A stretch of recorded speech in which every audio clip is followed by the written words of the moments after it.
Today we're going to go over the process of doing repairs to stained glass window in situ, which basically means you can effect a repair to a small pane of glass without having to take the whole window out, starting right now.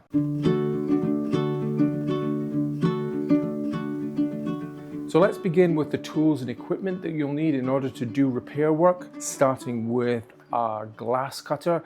Any glass cutter will do the job. This is a Silberschnitt 4000, a really good glass cutter. You can find a product review for this on my channel. I'll leave a link up here. Great glass cutter. You'll also need some grozing pliers. Again, generic grozing pliers are absolutely ideal. They usually have a little spring in them like this, and they're used to groze or nibble the edges of the glass, which is going to be an important factor in order to make the new piece of glass fit into the opening.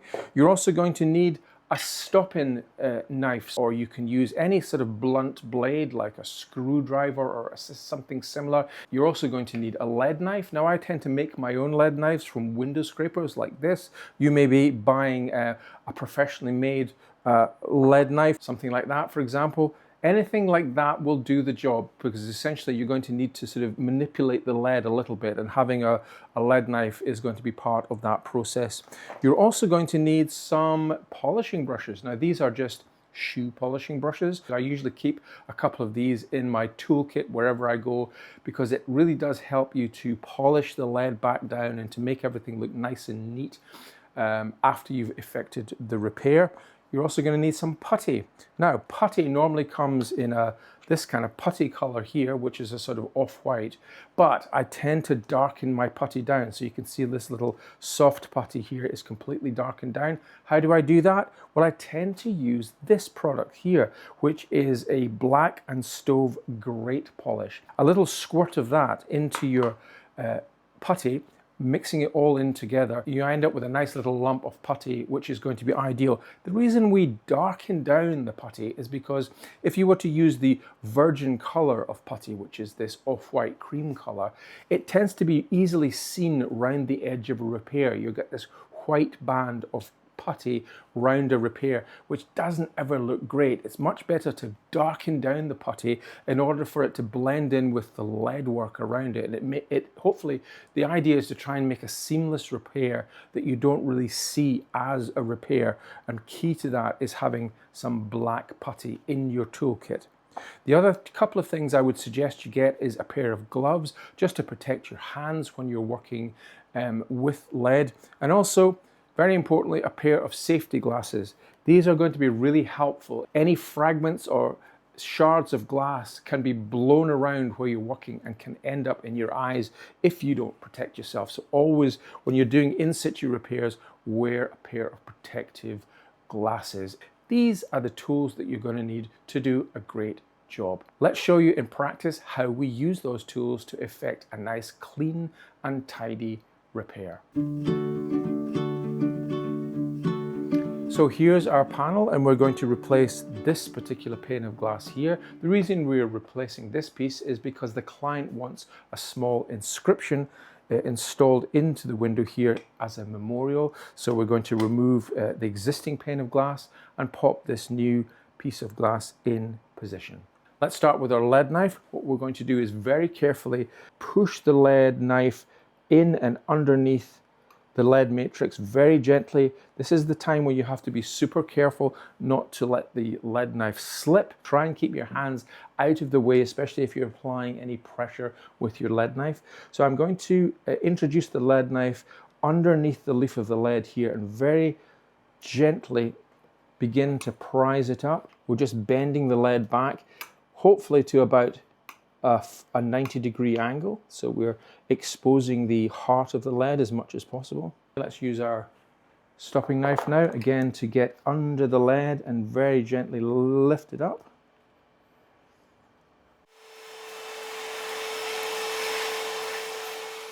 Now that we have lifted our lead up 90 degrees, or as close to 90 degrees as we can, we have to remove the existing glass. And the easiest way to do that is to take your glass cutter and just put some crisscross scores in it, like little mini diamonds.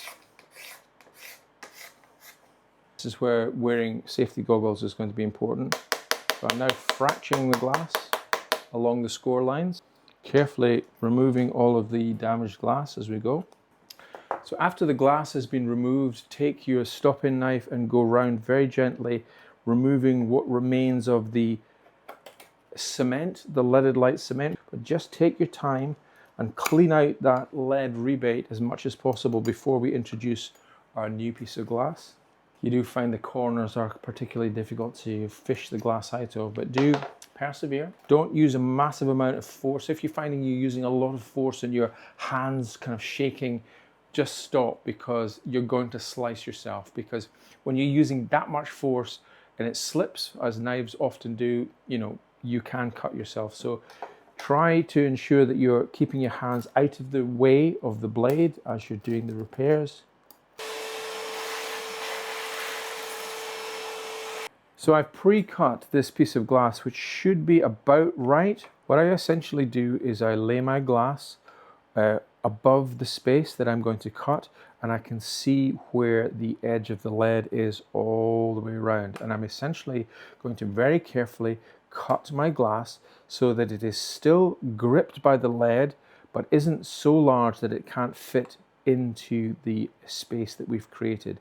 As you can see here, the edge of the lead has been lifted up all the way around, exposing the heart. There's the heart of the lead right in there.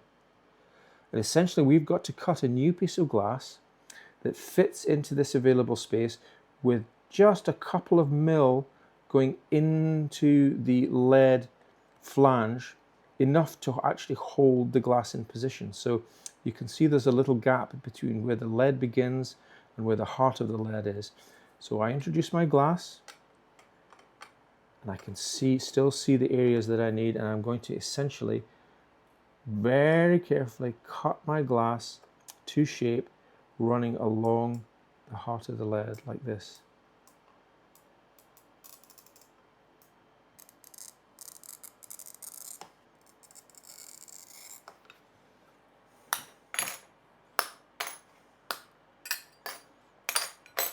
As it is at the moment, it won't fit into its position because the solder joints at the edge haven't been prized back. So there is an area here that we've got to nibble away from our glass in order to help it to fit into position. So I'm using my grozing pliers, and I'm simply carefully nibbling the very edge of the glass, the very edge corners of the glass like this. If you have a grinder, you can use a grinder to do it, but generally speaking, if you're doing this on site, it's going to be much harder to use a grinder. Now that I've cut each of the four corners and grozed them down, I'm going to introduce it carefully into position. There we go, just like that. Okay, here's our new piece of glass. Let's hope it's about right. So here's a little pro tip for you. If you find that your glass is moving around a little bit within the opening and you want to center it up so that it's in the correct position before you begin to putty it up, you can use this little trick of using some spent matches like this that have obviously been used and cutting them down into small sections and putting them into position, which really is a great way of helping to make sure the glass stays in its true position. So I'm going to add a little bit here. So now that the glass has been positioned correctly and we're happy with its housing, we're going to very carefully bend the lead back down into position. I'm very slowly just working my way around, pushing the lead back down. We're going to change our gloves to some disposable gloves. Let's really warm the putty up. So do spend a few moments just warming the putty, because putty has a habit of becoming much more malleable and easy to manipulate when it is warm. We're just going to take a small section of putty like this in our hands and just start to introduce it with our finger and thumb all the way around the inside face, pushing it in between the glass and the lead. Then using our stopping knife, we're just going to run the stopping knife along the edge of the glass and lead, really pushing it into position. And then I'm going to turn the panel over and do the same on the opposite side.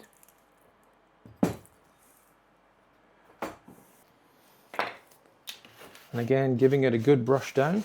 So any scuff marks that you see on the lead will hopefully be polished out when we use our soft bristle brush like this. And if you have the opportunity to leave it for a couple of days so that the putty begins to cure, you can always return to it and do a final clean off. If you've enjoyed today's video, please check out this video next as you continue your journey in the wonderful world of stained glass. Thanks again for watching. Bye for now.